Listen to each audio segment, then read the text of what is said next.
August Cole Winters was 44 years old, and his wife Patricia had no idea who she was married to. Not really. She knew the truck he drove. 7 years old. Nothing special. She knew the freight yard he ran. Modest, unremarkable. Nothing to brag about at the galas she attended with women whose husbands she actually envied. She had spent 12 years deciding exactly what August was worth. And she had decided, not much. So when he placed those divorce papers on the kitchen table, Patricia didn't hesitate. She didn't read them.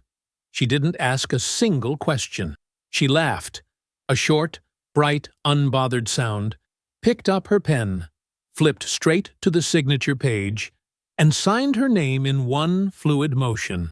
Then she slid the papers back across the table and told him to take care of himself. What Patricia didn't know, what she never once thought to look for in 12 years of marriage, was that she had just signed away her claim to the richest black man in the country, and he was going to make sure she understood exactly what she had done. Before we jump into the story, comment where in the world you are watching from and subscribe, because tomorrow's story is one you need to hear. The city was still dark when August Cole Winters pulled out of his driveway. 5:28 a.m., the sky was the color of a bruise that hadn't fully set, dark purple fading into gray at the edges. His F-150 was 7 years old, dark blue, with a small crack in the dashboard that he'd never bothered to fix. He liked it. The truck was honest in a way that most things weren't.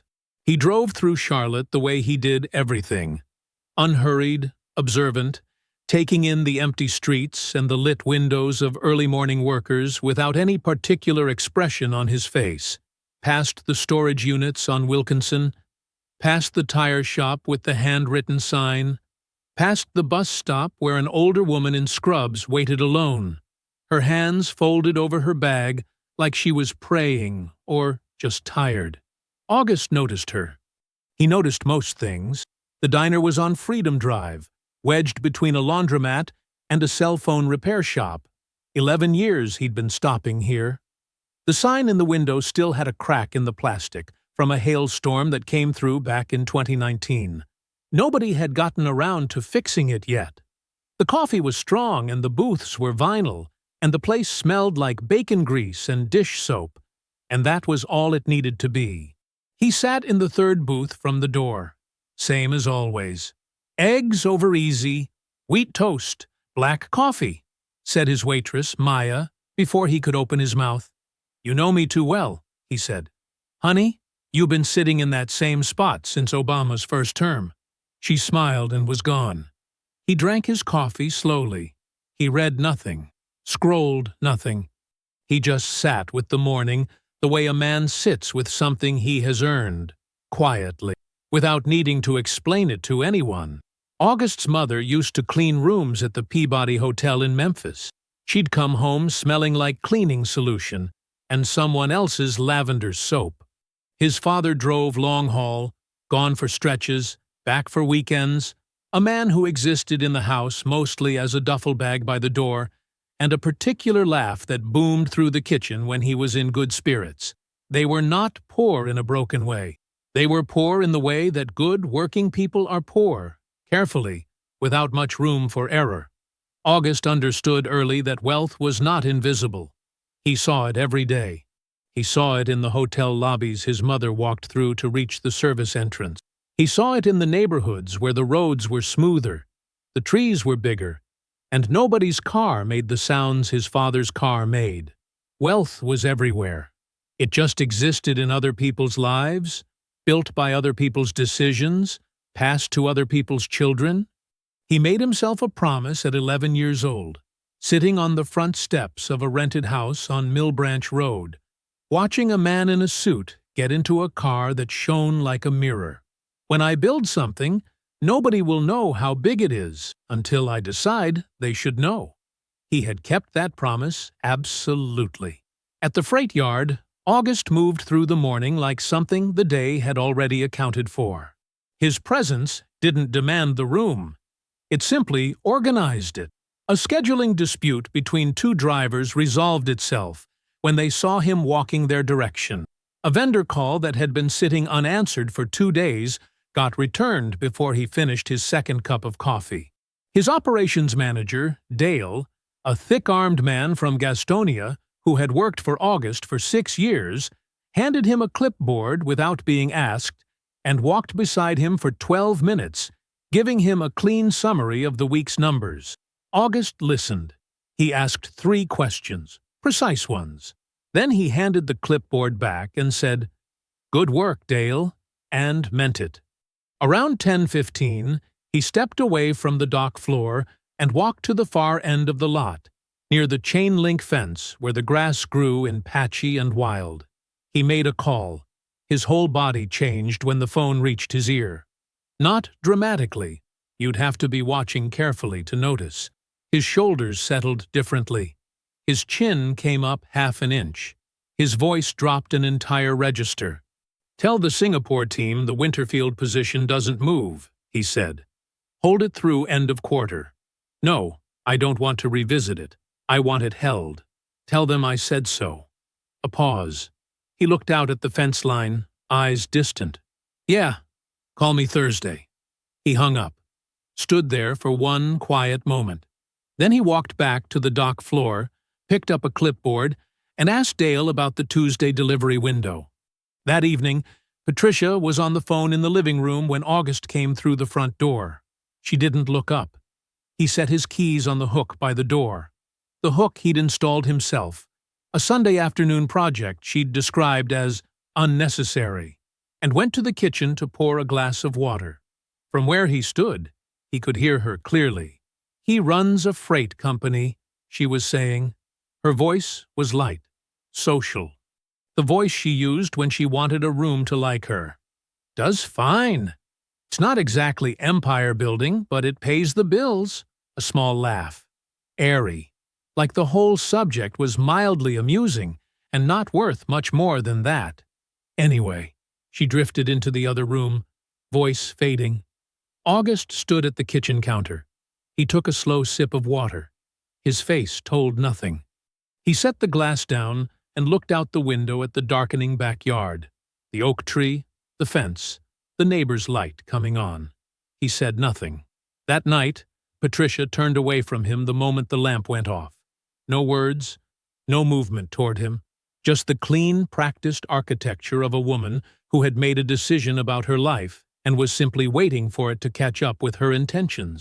August lay still, eyes open. The ceiling above him was dark and featureless. He was not angry. He was watching. There was a difference, and he had always known it. He was in the kitchen the next morning, coffee in hand, when Patricia's phone lit up on the counter. He wasn't looking at it, not deliberately, but the screen was there, and the name was there, and he saw it the way you see something you weren't searching for. All at once, cleanly, without any possibility of unseen. Darius. He looked at the screen. He did not move. He did not pick it up. The phone went dark. He set his coffee mug down on the counter, slowly, with the precise, deliberate care of a man who has decided that whatever he does next, he will do it right. He looked at the dark screen for a long moment. It was the 3rd time this week. The following Tuesday, August left the freight yard at 2:30. No announcement, no reason given. He told Dale he had an errand, grabbed his jacket off the hook in his office, and walked to his truck with the same unhurried step he brought to everything. Dale didn't ask questions. He never did. August drove home the way he always drove. Easy, steady, 2 hands on the wheel. The radio was off. The afternoon sun was flat and white through the windshield, the kind of November light that didn't warm anything, just lit it up. He turned onto his street. He saw the car before he fully registered what he was seeing. Darius's black Audi, parked 2 houses down from his own, not in a driveway, not at the curb in front of anything in particular, just nosed in at a soft angle, the way a car gets parked by someone whose mind is somewhere other than parking. August's foot came off the gas. The truck slowed. He stopped in the middle of the street. He sat there and looked at the car, at the empty driver's seat, at the angle of it, that careless, distracted angle. The street was quiet. A dog barked somewhere. A leaf skittered across the asphalt in front of his bumper. August put the truck in reverse, backed up to the corner, turned, and drove away. The gas station was 2 blocks over on Statesville Avenue, a BP with a broken pump on the far end that had been broken for as long as August could remember. He pulled into the lot and backed into a space where he could see the road. He turned the engine off. He did not get out. He bought nothing, called nobody, looked at nothing on his phone. He just sat with his hands loose in his lap and watched the street. A woman pushed a stroller past. A delivery truck rumbled through. The broken pump stood there like it had given up on itself years ago, and made peace with it. 43 minutes later, the black Audi rolled past on the main road heading east. August watched it go. Then he started the truck and drove home. Patricia was in the kitchen. She had her back to the door when he came in, standing at the counter with a glass of white wine and her phone. And when she turned around at the sound of his key, something crossed her face. Fast, practiced, gone in under a second, and she smiled. "Didn't expect you home early." Her hair was freshly arranged, not done up, nothing elaborate, but settled. The way hair looks after a woman has checked it in a mirror not long ago. "Forgot something," August said. He went upstairs. In the bedroom, he moved slowly. He was not searching in any frantic way. No throwing open drawers. No desperate inventory. He just moved through the room the way a man moves through a space he has lived in for years, taking in what was there and what wasn't, and what sat at slightly wrong angles to where it usually sat. He registered what he registered. He assigned no words to it. He came back downstairs with a phone charger in his hand. He held it up briefly as he passed through the kitchen. "Found it," he said. Patricia nodded and turned back to her phone. He made dinner. He set the table. They ate across from each other, and Patricia talked about a fundraising committee she was joining, and a friend's husband who had gotten a new position. And August listened and asked a question here and there and ate his food, and was, to all outward appearances, exactly who he had always been. Completely unreadable. That night he lay still until Patricia's breathing went long and even, and her body settled into the deep, boneless weight of sleep. Then he got up, put on his shoes, and went out to the truck. He didn't start the engine. He just sat in the dark driveway with the door closed, and the windows up and the neighborhood quiet around him. He opened the security app on his phone. The cameras had gone in 2 years ago, after a break-in 3 houses down. That was what he had told Patricia. It was even true. He pulled up the footage archive. He went back 90 days, the full length of the storage window, and he started to look. Tuesday, Darius's car. Thursday, Darius's car. He kept going back. Tuesday, Thursday, Tuesday, Thursday. The timestamps were consistent to within 20 minutes every single time. Arrival in the early afternoon. Departure before 5. For the full 90 days, every week, without a single exception. August sat with that for a long time. This was not something that happened, and then happened again. This was not an accident that became a pattern. This was a schedule, built with the calm confidence of people who believed, completely and without question, that no one was paying attention. He sat in the dark truck until the sky outside began to go gray. Then he called Ruth Ann. She picked up on the second ring. "I need you," he said. Her voice was steady and immediate. The voice of a woman who had been ready for this call for longer than she would ever say. "I'll put the coffee on." August pulled into Ruth Ann's driveway just as the sky was turning from black to the flat, bruised gray that comes before sunrise. The porch light was already on. She had heard his truck. She met him at the door in her robe with 2 cups of coffee, and she did not ask him how he was doing. She just handed him a cup and stepped aside so he could come in. They sat at her kitchen table, the same round oak table that had been there for 20 years, scarred at the edges from a life fully lived. August set his phone between them. He pulled up the security app. He pressed play. Ruth Ann watched the footage without a word. First clip. Second clip. August kept advancing through them. Tuesday, Thursday, Tuesday, Thursday. Each one the same. Same car, same angle, same unhurried arrival, same departure before 5. Ruth Ann's face did not change. She held her coffee with both hands and watched the screen. Was very, very still. When it ended, neither of them spoke for a moment. Then she set her cup down. "What are you going to do?" August looked at the dark window across the room. Outside, a bird started up in the oak tree in her yard. One note, then quiet, then the same note again. Handle it the right way. Ruth Ann nodded once. That was all. She did not push, did not perform alarm, did not offer the kind of loud sympathy that is really just the speaker's discomfort looking for somewhere to go. She got up, refilled both their cups, and sat back down. He stayed the rest of that day. He did not talk much. Neither did she. She read at the other end of the table while he sat with his thoughts, and occasionally she would get up to make food, toast in the morning, soup at noon, and set it in front of him without comment. That was how she had always loved him, quietly, practically, without requiring anything in return. By late afternoon, he had made his decision. He did not announce it. He just stood up, put on his jacket, and told her he was going home. "All right," she said. He drove back to the house. He lived inside that marriage for one more week. Every morning he made coffee. Every evening he came home at a reasonable hour. He asked Patricia about her day, and listened to the answers, and passed the salt, and loaded the dishwasher. He was polite. He was present. He was the man she had always believed him to be. Steady, unremarkable, easy to read, because she had already decided what was written there. She did not sense a single thing. He met with Jerome twice during that week. Jerome Whitfield, 52, precise, deeply private, a man whose name appeared nowhere in Patricia's understanding of August's life. She believed August's only attorney was a small freight contract firm on South Tryon Street. That assumption had cost her nothing. Until now. The meetings were short. August spoke.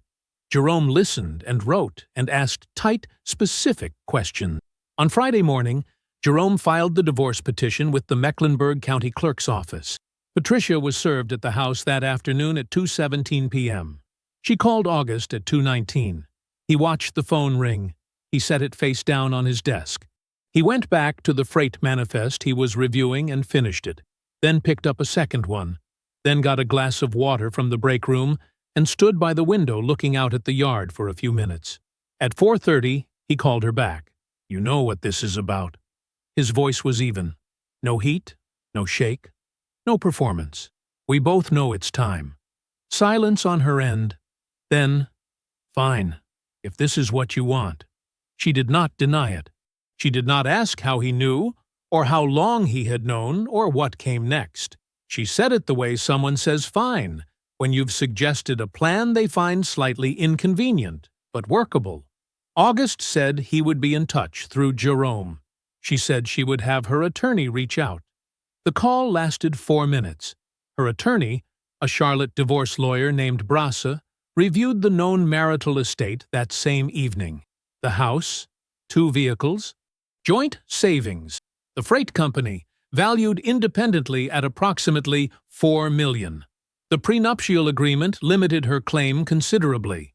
Brasse told her plainly she was looking at somewhere between $200,000 and $400,000 total. Patricia was not devastated. Darius had been telling her for months that once she was free, they would actually live. He had plans. He had energy. He represented everything she had decided August was incapable of being. 200,000 was fine. 300 was fine. She was not leaving for the money anyway. She was leaving for the life. August came to the house Saturday morning with a single cardboard box. She was already at the kitchen table when he came downstairs with it, dressed well, a cream blouse, her good earrings, hair exactly right, coffee in front of her. Her posture was relaxed, her expression composed in the way it gets when she wants to make clear, without saying it, that she is doing perfectly fine. Better than fine. She looked like a woman sitting in an airport lounge, waiting for a flight she had been looking forward to for a long time. August set the box by the door. He reached into the inside pocket of his jacket and removed the papers. He walked to the table and set them down in front of her, squarely, without ceremony. He stood across from her and waited. She looked at the papers. She looked up at him. And then she laughed. Short, bright, a little breathy, the laugh of someone who finds a situation slightly more dramatic than it needs to be. Like he had gift-wrapped a goodbye. She picked up her pen. She flipped to the signature page without reading a single word of what came before it. She signed her name in one clean, fluid motion and slid the papers back across the table with 2 fingers. She picked up her coffee. August! Her voice was gentle in the way people are gentle when they are letting go of something they've already mentally donated. We both know this hasn't been real in a long time. Take care of yourself? He looked at her for a moment. He picked up the papers. He picked up his box. You too, Patricia. He walked out. The door closed behind him. He did not look back. In the truck, he set the box on the passenger seat and held the papers in both hands for just a second. Then he put them in the box, pulled out his phone, and called Ruth Ann. She answered before the first ring finished. Did she sign? Signed, laughing. His voice was flat and quiet. Didn't read a word. 3 full seconds of silence. Then Ruth Ann, low and careful, like she was handling something fragile. Augustus, she has no idea. None. He started the truck and pulled away from the curb. The conference room on the 14th floor of Jerome's building smelled like old paper and cold air. The blinds were half open, cutting the morning light into clean strips across the table. A city block of Charlotte sat visible through the window. Cranes, glass, traffic moving in slow lines below. August arrived first. He sat with his coffee and looked out the window until Ruth Ann came in at 9:05. Then Jerome 2 minutes after that, carrying a thick manila folder and a bound document the size of a small textbook. Jerome set everything on the table, adjusted his chair, and sat down without preamble. Let's begin. The folder opened to a cover page. Clean letterhead. 4 words across the top. Winterfield Group. Portfolio Summary. August looked at it with the expression of a man reviewing a blueprint he drew himself. Careful, familiar, not proud exactly, but settled. He had lived with these numbers for 15 years. He knew every line of what was about to be presented. That was not why he was here. He was here because it needed to be in the same room as the divorce. Jerome started from the beginning. Winterfield Group was a privately held holding company, incorporated in Delaware 15 years ago. The structure was intentional and specific, a tiered LLC architecture built to create complete legal separation between August Cole Winters as a person and August Cole Winters as an asset holder. His name did not appear in any standard public records search connected to Winterfield. The managing member of record was a trust. August was the sole beneficiary of that trust. A person could look directly at him and see a freight yard owner from Charlotte. They would be right. They would also have the full picture of a single room in a 12-room house. Jerome turned to the next page, the first holding, a majority stake in Solarin Southeast, a renewable energy company operating across 9 states, Alabama, Georgia, the Carolinas, Tennessee, Virginia, and 3 others running up the Atlantic seaboard. 14 months ago, Solarin completed a private capital raise that attracted 3 institutional investors and a sovereign wealth fund. The raise tripled the company's market valuation in a single transaction. That one holding now accounted for the bulk of Winterfield's total worth. Jerome turned the page again. Full ownership of 3 logistics and freight subsidiaries. 1 in Memphis, 1 in Dallas, 1 in Charlotte. The freight yard on Wilkinson Boulevard that August had been driving to at 5:30 in the morning for 11 years. The Charlotte operation was the smallest of the 3 and the least profitable. Another page. A national commercial real estate portfolio, 12 cities, office buildings, warehouse conversions, a mixed-use residential development in South Atlanta currently in the final phase of construction. $60 million, 400 permanent jobs projected. Breaking ground in 4 months. Jerome closed the main portfolio and slid the bound document across the table. Ruth Ann already knew these numbers. She had helped build the structure and had sat on the Winterfield board since its formation. She watched August's face as Jerome spoke rather than looking at the documents. She had been watching his face for 40 years. She knew what it looked like when he was carrying something. Jerome set the summary page on top. Current estimated net worth of Winterfield Group and all associated holdings, as of the most recent independent valuation, $4.8 billion. The room was quiet. August had been the richest black man in the country for approximately 2 years. The publication that tracked such things had run the list twice since then without his name anywhere on it, because his name was not anywhere in the documents they could reach. He had seen both lists. He had not called anyone about it.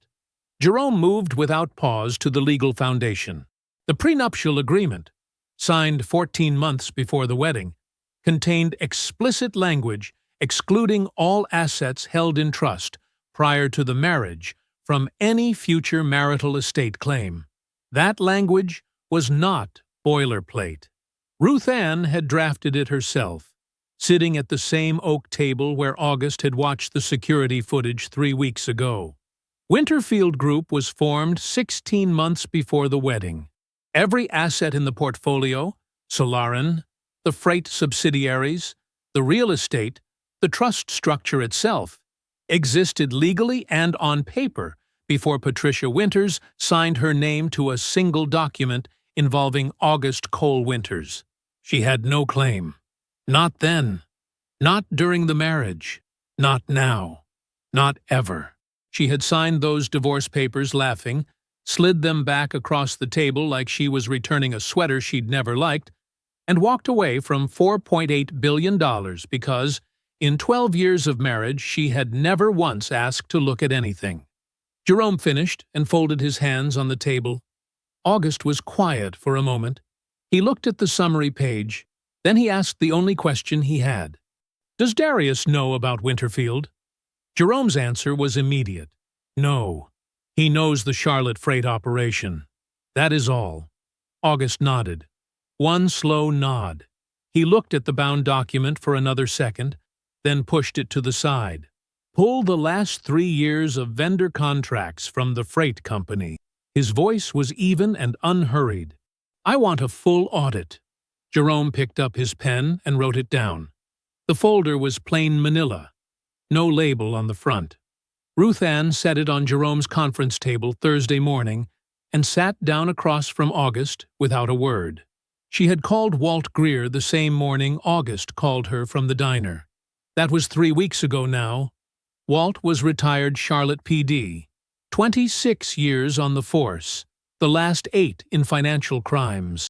He was thorough in the quiet way that certain people are thorough. The kind of thorough that does not need to announce itself, because the results do the announcing. Ruth Ann had used him twice before. He had never given her a reason to doubt him. August looked at the folder. He reached over and opened it. The first page was a timeline, printed clean, dates running down the left margin in a single column. Walt had worked backward from the security footage, cross-referencing phone carrier data, financial records, social media check-ins, and a handful of discreet conversations with people in Patricia's orbit, who had more to say than they perhaps intended to. He had done it carefully and quietly, the way a retired detective does when he respects the person who hired him. The affair was not 3 months old, it was 4 years old. August read that line twice. Not because he didn't understand it, because he was letting it settle into the correct place inside him. Not the place where grief lived, but the place where information lived, where facts sat in rows and added up to something actionable. 4 years, which meant it started 2 years into the business partnership with Darius. He looked at the dates on the timeline. He thought about the freight yard, the morning walkthroughs, the strategy sessions in the corner office with the bad fluorescent light that flickered when the HVAC kicked on, contract signings, handshakes on deals, lunches at the sandwich place on Wilkinson where Darius always ordered the same thing and talked about the future of the business with the easy confidence of a man invested in its success. Every single one of those conversations had happened while Darius knew what he knew. 4 years of sitting across from August, looking him in the eye, laughing at his jokes, asking about his opinions, accepting his trust like it was something he deserved. While he was driving to August's house twice a week on a schedule he had apparently kept, with the same discipline he brought to the yard. August set the first page down. He moved to the second. Walt's second finding was different in nature. It did not involve cameras or carrier data.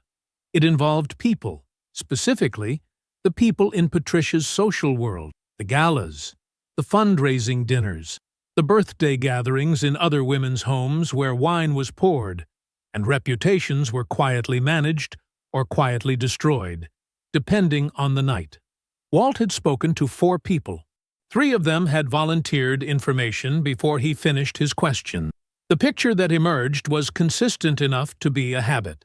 Patricia had been telling people, for years, in the rooms where she most wanted to be taken seriously, to the women whose approval she had chased for the entire duration of the marriage, that August would never amount to anything. Not once. Not in a moment of frustration that she walked back later. Consistently. Publicly. As a narrative she returned to often enough that multiple people in her circle recalled specific instances without prompting. At a fundraising dinner 18 months ago, she described herself to 2 women and a man standing near a window overlooking a hotel ballroom as a person who had tried, who had sacrificed, who had stayed longer than she probably should have. She said August lacked vision, that he was comfortable in a way that small people were comfortable, not at peace, but just settled. She said she deserved a life that matched what she was actually capable of. All 3 people Walt spoke to remembered it. One of them had written it in a group text the next morning as a piece of gossip. A birthday gathering 2 years before that. Different room, same story. The same language about sacrifice and settling, and a husband who didn't have the drive to build anything real. August read each entry. His face did not change. He thought about the house on Hopedale Drive that his money had paid for, the car in the driveway, the charity events Patricia attended with his credit card in her bag, standing in rooms full of people she wanted to impress, telling them he was nothing, while everything he had built sat completely invisible beneath the surface of a life she had decided was beneath her. He closed the folder. The room was quiet. Outside, 14 floors below, Charlotte moved in its ordinary Thursday morning way. Trucks, traffic, the distant sound of a horn. August was still for a long moment. Then he said, she was telling them who she was married to. He looked at the cover of the folder. She was wrong about that too. He looked up at Ruth Ann. I want the freight company audit on my desk by end of week. Jerome arrived at Ruth Ann's house at noon on Friday, carrying a bound document about an inch thick. No briefcase, just the document in his hand and a look on his face that August had learned to read over 10 years of working together. Jerome did not rattle easily. He was a man who had reviewed ugly financial situations his entire career. Divorces, fraud cases, estate disputes where families dismantled themselves over money, and he had developed the kind of professional stillness that comes from years of being the person in the room who cannot afford to react first. But his jaw was tight. That told August something before a single page was turned. Jerome sat down at Ruth Ann's kitchen table, set the document in front of August, and opened it to a page marked with a red tab. He did not say anything yet. He just let August look.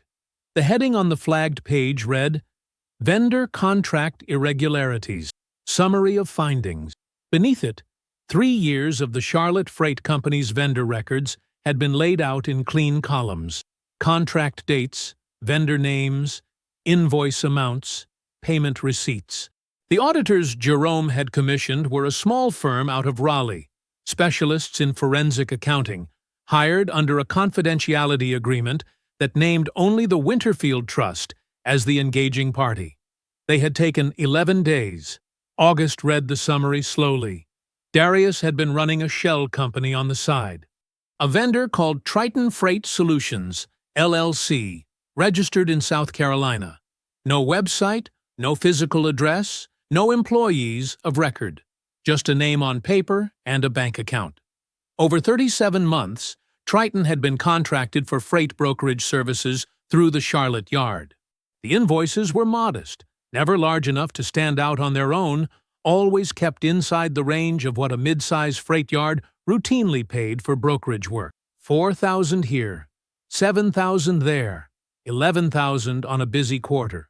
Each one looked ordinary from a distance. Up close, the auditors found something else. The services Triton billed for were never performed. The brokerage transactions existed on paper only.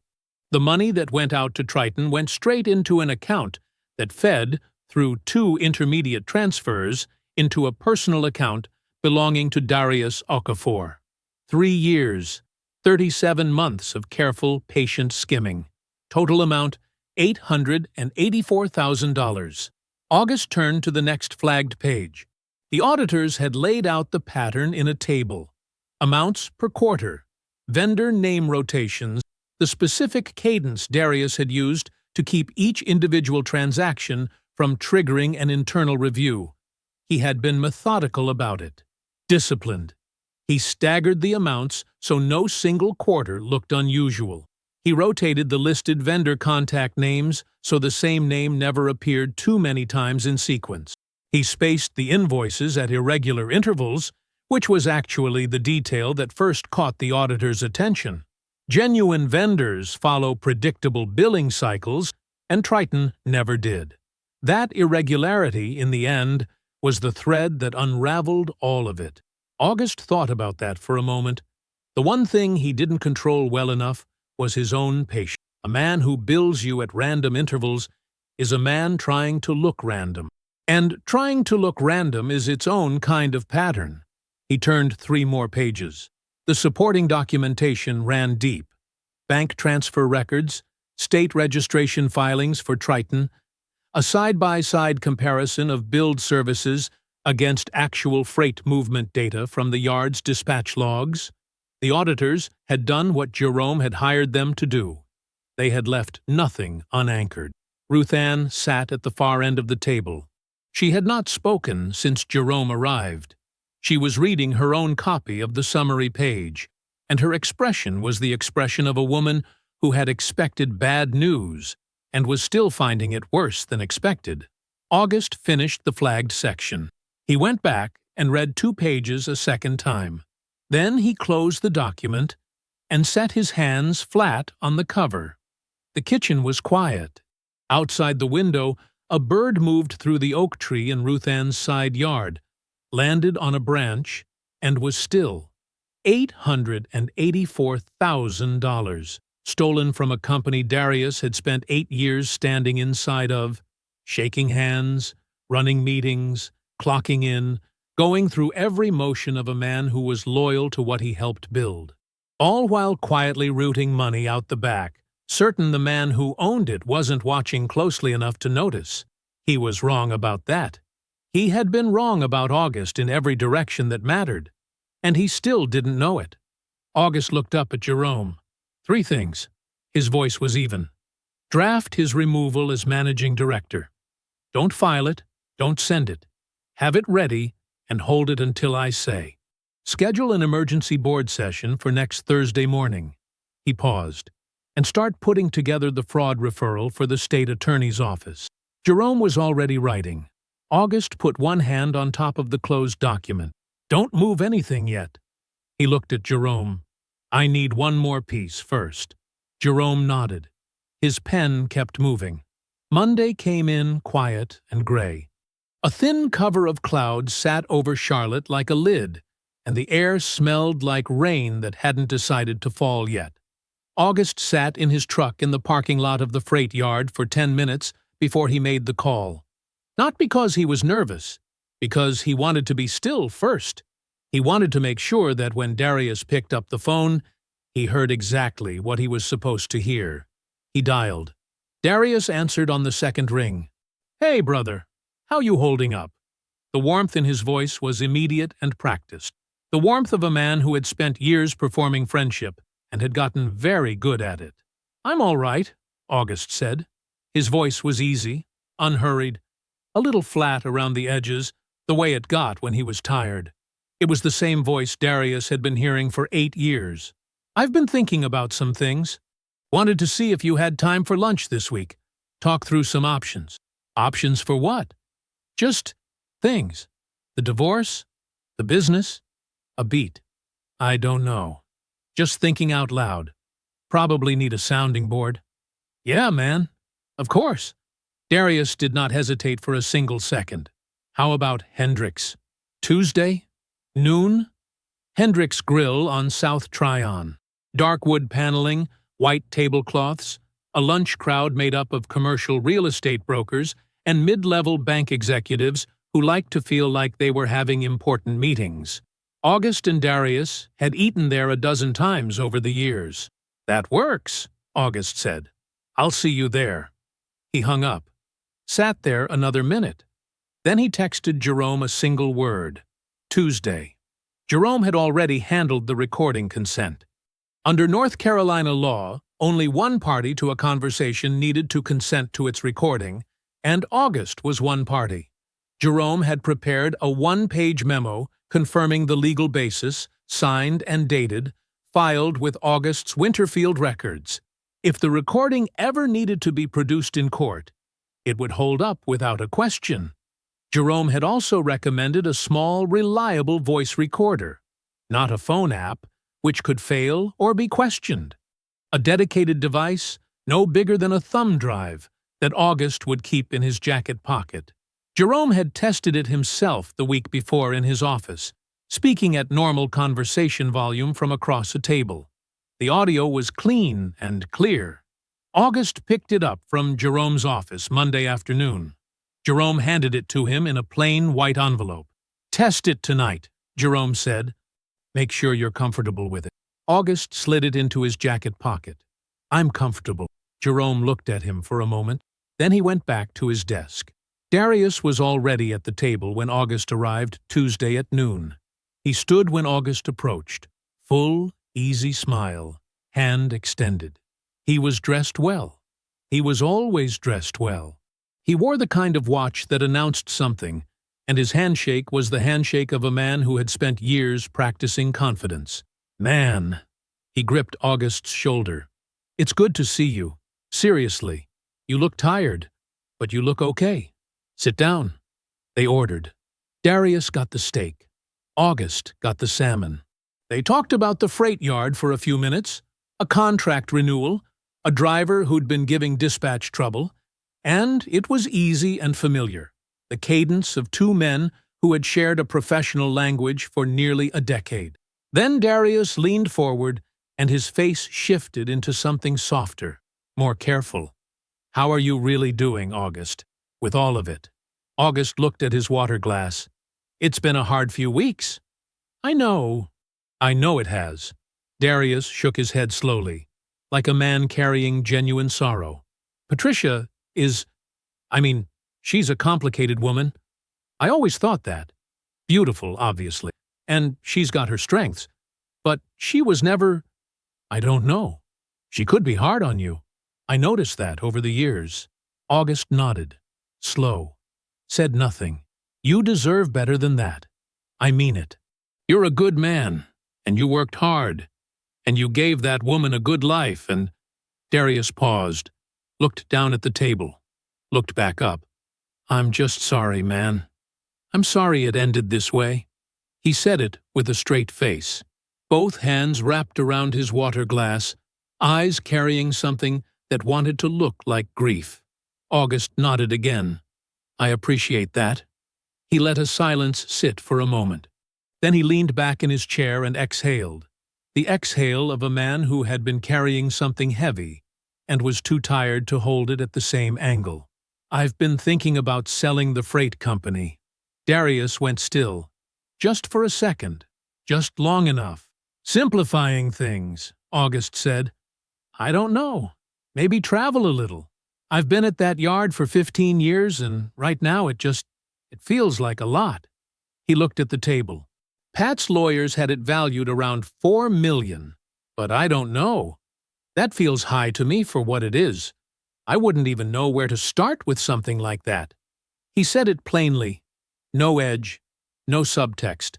The voice of a man who was a little lost, and a little tired and leaning on a friend for direction. Darius studied him for a moment, and then, because he could not help himself, because he had never once considered that August might be anything other than exactly what he appeared to be, he leaned forward. "Listen, I'm going to be honest with you, because that's what partners do." His voice was measured now, serious in the careful way of a man presenting a number. $4 million is high. You know I'd tell you the truth. Given the current freight market, the overhead at that yard, the contract structure, a realistic private sale, no brokers, no listings, just two people settling things cleanly. He paused. 3.5, and that's fair. I'd give you that myself. Today, if you wanted. He sat back, folded his hands, let the offer land. No middleman, he added. No drama. Just partners taking care of each other. August looked at him. He took a slow sip of water. He nodded once, like he was turning it over. "Let me think on it," he said. "Of course, no rush." Darius smiled. Easy, warm, the smile of a man doing a favor. "That's what I'm here for." August picked up the check when it came. Darius reached for it out of reflex, and August waved him off. Unhurried, ordinary. They walked out together, shook hands in the parking lot. Darius's grip was firm and confident, the grip of a man who believed the best part of his afternoon was still coming. August watched him pull out of the lot. Then he got in his truck, drove 12 minutes to Ruth Ann's house, and sat down at her kitchen table. He took the recorder out of his pocket and placed it between them. He pressed play. The lunch filled the kitchen. Silverware, background conversation, Darius's voice moving through its performance with the ease of long practice. "I'm sorry, man. I'm sorry it ended this way." Then the offer, clean and specific. 3.5. And that's fair. I'd give you that myself. When the recording ended, the kitchen was quiet. Ruth Ann looked at the recorder, then at August. "He tried to buy your smallest company for less than it's worth." Her voice was dry and precise. "While sleeping with your wife for 4 years. And he still thinks I don't know what I'm doing." Ruth Ann was quiet for a moment. Then, "When do we move?" August looked at her. "Thursday." Jerome's conference room on a Thursday morning looked the same as it always did. Long table, high-backed chairs, a row of windows facing a street that was already busy with the quiet industry of a city getting itself going. 6 people sat around the table. August, Ruth Ann, Jerome, and 3 independent board members. Dr. Valerie Ossie, a Charlotte-based investment strategist who had served on the Winterfield board for 7 years. Marcus Drummond, a retired federal banking examiner whose name had never appeared in a newspaper and who preferred it that way. And Sandra Peel, a logistics attorney from Atlanta who had known Ruth Ann for 30 years and whose judgment August trusted completely. None of their names appeared anywhere in any document connected to Patricia Winters or Darius Okafor. August sat at the head of the table. In front of him, a bound copy of the audit, the fraud referral package Jerome had prepared, and a printed transcript of the recorded lunch, time-stamped and notarized. He placed each item on the table the way a man sets tools down before a job. Deliberately, without ceremony. He started talking at 8:53. His voice was steady throughout. No heat, no performance. He walked the board through the Winterfield Group structure first, not because they didn't know it, but because the record needed to be complete. The Delaware LLC, the tiered architecture, the trust, the portfolio, Solarin Southeast, the 3 freight subsidiaries, the real estate holdings, the $4.8 billion valuation. He said the number the way he said everything, cleanly, without emphasis, as though it were simply a fact that belonged in the room. Then he moved to the Charlotte Freight Company. He opened the audit. He took them through Darius's scheme methodically, the shell company, the vendor rotation, the staggered amounts, the 3-year timeline, the total. $894,000. He did not editorialize. He did not describe Darius as greedy or reckless or dishonest. He presented the figures, the sourced transactions, and the documented paper trail, and let those things speak with the authority that only documented evidence carries. Then he set the transcript on the table and let the board read the relevant passage. Darius's voice rendered in plain text, quiet and confident. 3.5. And that's fair. I'd give you that myself. Today, if you wanted. Dr. Osei read it twice. She set the transcript down and folded her hands. Marcus Drummond looked at August over his glasses. The recording is legally clean? North Carolina single-party consent, Jerome said from his end of the table, confirmed in writing before the recording was made. It is fully admissible. Drummond nodded once and went back to reading. Sandra Peel had not looked up from the audit. She turned 3 pages, stopped, turned back 1. Then she closed it and set it flat on the table with a quiet finality that said everything. August looked around the table. The motion before the board is to authorize Darius Okafor's immediate removal as managing director of the Charlotte Freight operation, the filing of a civil suit for breach of fiduciary duty and fraud, and the transmission of the state attorney referral. I'll move it, Dr. Osei said. Seconded, said Sandra Peel. The vote was unanimous. It took 11 seconds.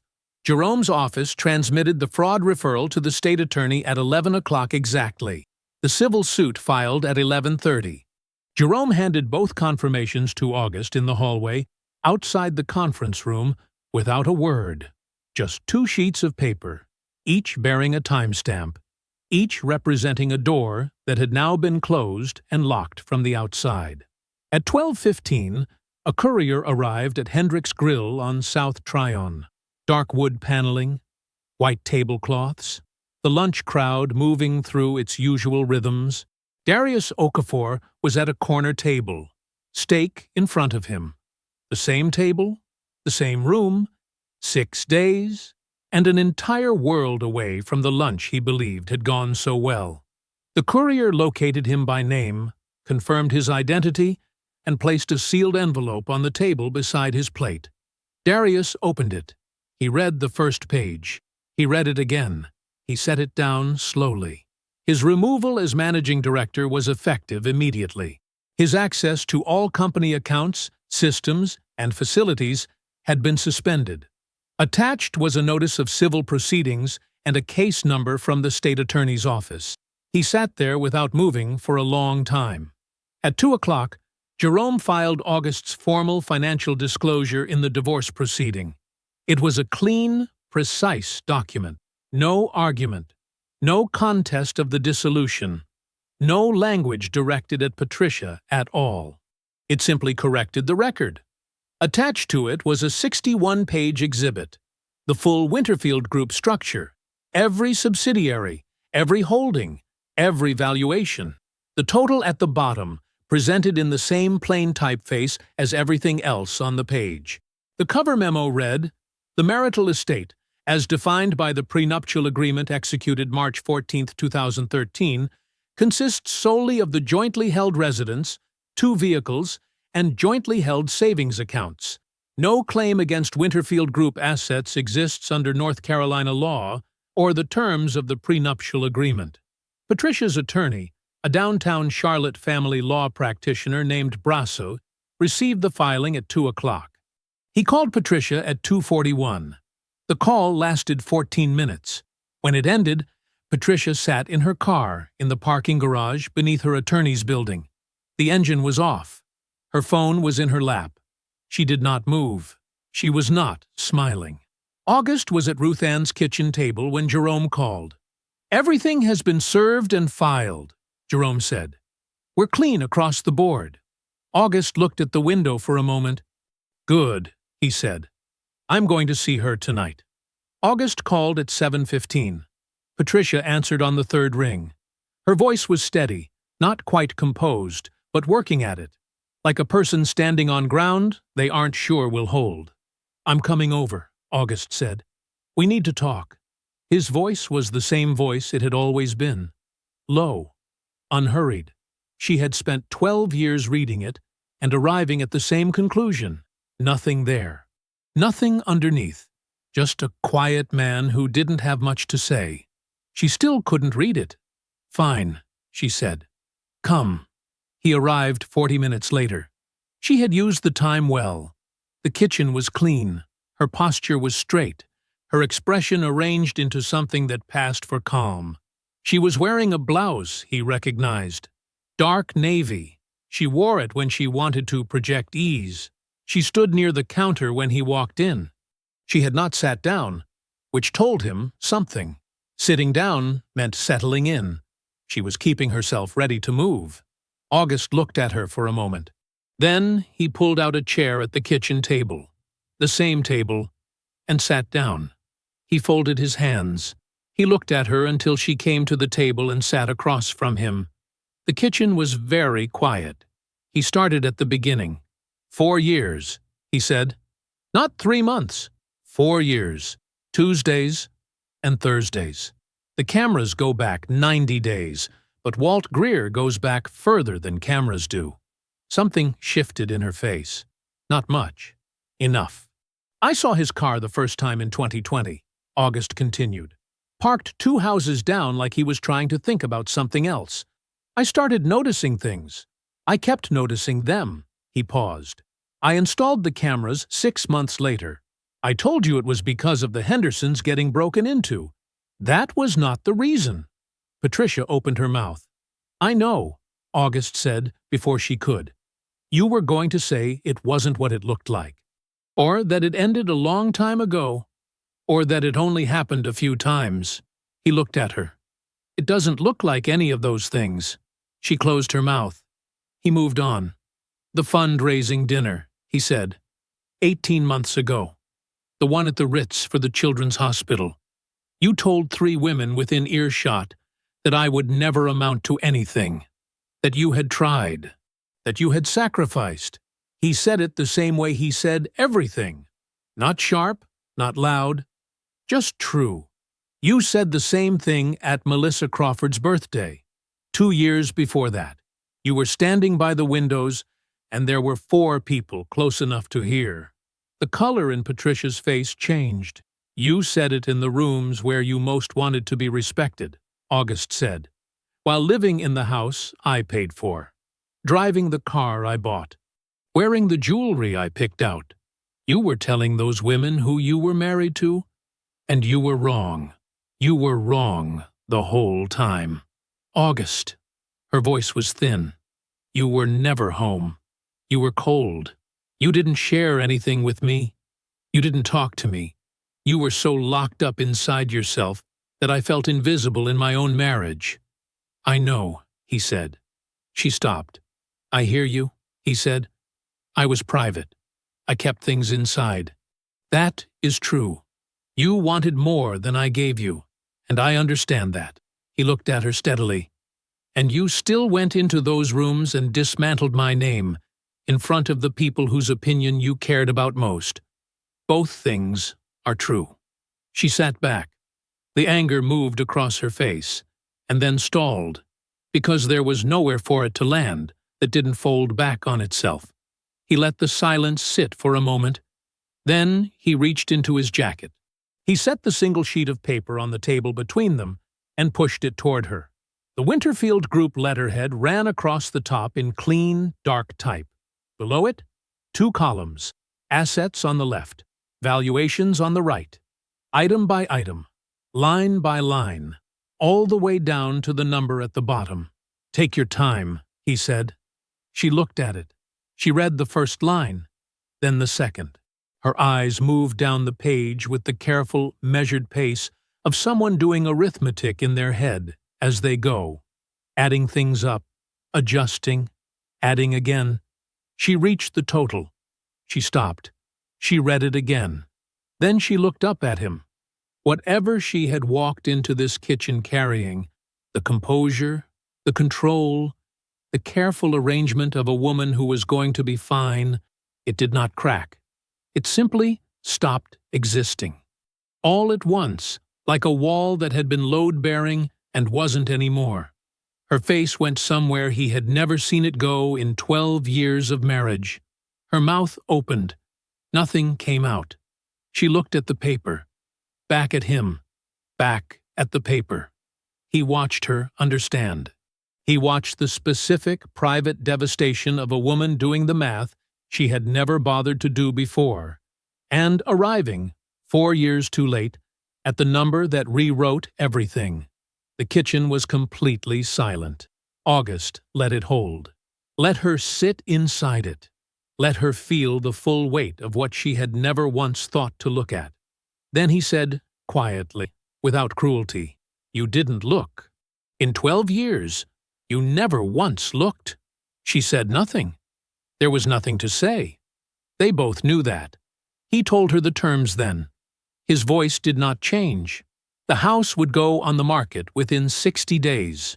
The joint accounts would be split per the prenuptial agreement. The marital estate would be settled fairly. Not a dollar more, not a dollar less. Winterfield Group was untouched. It had always been untouched. The prenuptial agreement she signed 15 years ago without a second thought, because he didn't have anything worth protecting, was the document that had defined everything. He told her that Darius had been removed from the freight company that morning and referred to the state attorney's office for criminal prosecution. Something moved in her eyes when he said Darius's name. She pressed her lips together. She did not ask about him. She asked instead, her voice thin and stripped of everything that usually lived in it, "Are you going to make this public?" August looked at her for a moment. "Patricia." He said her name the same way he had always said it, without weight, without anger. "I spent 15 years being invisible. You didn't notice once." He paused. "You think I'm going to stand in the street and announce myself now?" He stood up. He buttoned his jacket, one button, and smoothed the front of it. He looked at her once more. Not long. Not hard. Just a look. "Jerome will have the final settlement documents to your attorney by Friday." He walked out of the kitchen, down the hall, through the front door. It closed behind him. Patricia remained at the table. The portfolio summary was still in front of her. She did not move it. She did not move at all. She sat in the quiet of the house, his house, she understood now, in ways she had never understood before, and stared at the number that had rearranged the last 15 years of her life. 18 months later, August Cole Winters stood on the roof of a building that had not existed 2 years ago. $60 million of glass and steel rose up around him. Clean lines, wide windows, a structure built on purpose in a neighborhood that had been told for decades it wasn't worth the investment. Below, on the street, the ribbon-cutting was already underway. He could hear it. The crowd, the applause, the warm voice of the mayor moving through a microphone. 400 permanent jobs. A neighborhood that looked different than it had before. A block that would not go back to what it was. August stood at the roof's edge and looked out at the Atlanta skyline and said nothing. Ruth Ann was beside him in a yellow dress that caught the late morning light. She had her arms crossed loosely in front of her, not from cold. The October air was mild, but in the easy way of a woman who was entirely comfortable standing still. She looked younger than 71. She had always looked younger than she was. August had asked her about it once, and she told him it was because she slept well. And sleeping well came from never having done anything she was ashamed of. Jerome was on August's other side, holding 2 glasses of sparkling cider that nobody had asked him to hold. He was doing a very poor job of looking like a man who was not moved. His jaw was set a little too tight. His eyes were a little too bright. Jerome, who had worked with August for a decade and documented everything and never wasted a single word, was standing on this rooftop trying to look like a man doing his job and not quite making it. August noticed. He did not say anything about it. The cover of the magazine was folded under Jerome's arm. He had brought it without being asked, the way Jerome did things he considered important. A national black business publication. The headline named August, one of the most consequential private entrepreneurs in the country. The photograph showed him at the freight yard, which he had specifically requested. Not a boardroom, not a portfolio, the yard. The journalist had asked him, toward the end of a 2-hour conversation, why the privacy? Why the invisibility for so long? Why build something that large and tell nobody? August had thought about it for a moment, not because he didn't know the answer, but because he wanted to say it right. I never needed anyone to know what I had, he had said. I just needed to have it. The building doesn't need to announce itself. It just needs to stand. The journalist had written it down without comment. It ran as the closing quote of the In the 18 months since that Thursday evening, since he walked out of a kitchen and closed a door on 12 years, the world had continued moving in the direction he set it. Darius had settled the civil suit 8 months in. The number was not what he wanted. The criminal prosecution was ongoing, and his attorney had told him privately that his best option had been settlement 3 months before Darius was willing to believe it. His professional standing in Charlotte was finished. The logistics community was small and had long memories, and public court filings did not disappear. The shell company, the vendor names, the 3 years of careful skimming, all of it in the record, all of it readable by anyone who looked. Darius, who had spent 4 years sitting across from August and seeing nothing of consequence, had spent the last 18 months learning that the absence of noise was not the same as the absence of attention. Patricia had received her final settlement, $314,000, per the prenuptial agreement she had signed without reading 15 years ago. She had returned to Atlanta. The Charlotte social circle she spent 12 years building, carefully, strategically, one relationship at a time, had dissolved with a speed that said everything about the foundation it was built on. The women she had told about August, in those rooms, at those dinners, were not available for the conversations she needed now. And Darius, facing frozen assets and a criminal calendar, turned out to be a different man than the one she believed she was walking toward. It turned out she was not the only one he had been performing for. August did not think about her often. When he did, it was without heat. His mother had been living in the brick house on Mill Branch Road in Memphis for 14 months, the one with the wide porch, the oak tree in the front yard that she used to slow the car to look at when August was 8 years old, like she was memorizing it in case she never got to stop. August had bought it 3 months before the divorce was final, and called her from his truck to tell her it was done. She had cried. He had sat in the quiet and let her. When she finally found words, she said she didn't know what to say. He told her she didn't have to say anything. His phone buzzed in his jacket pocket. He took it out. The number was not saved. He knew it anyway. The way you know certain things without wanting to? The way the mind holds on to what it has seen long enough. He read the message. He put the phone back in his pocket. He did not respond. He turned back to the skyline, to Ruth Ann, to Jerome still holding both glasses of cider with the careful dignity of a man committed to his task. To the city laid out below the building he had built the way he built everything, quietly, without permission, without announcement, without asking a single person what they thought he was capable of. Ruth Ann looked out at the view for a moment. Then she said, without turning her head, "Your daddy would have said it wasn't enough." August was quiet. Then the corner of his mouth moved, slow, unhurried. The smile of a man who had arrived somewhere he had always been headed. "He would have said that," August said, "while he was crying." Ruth Ann made a sound that was almost a laugh.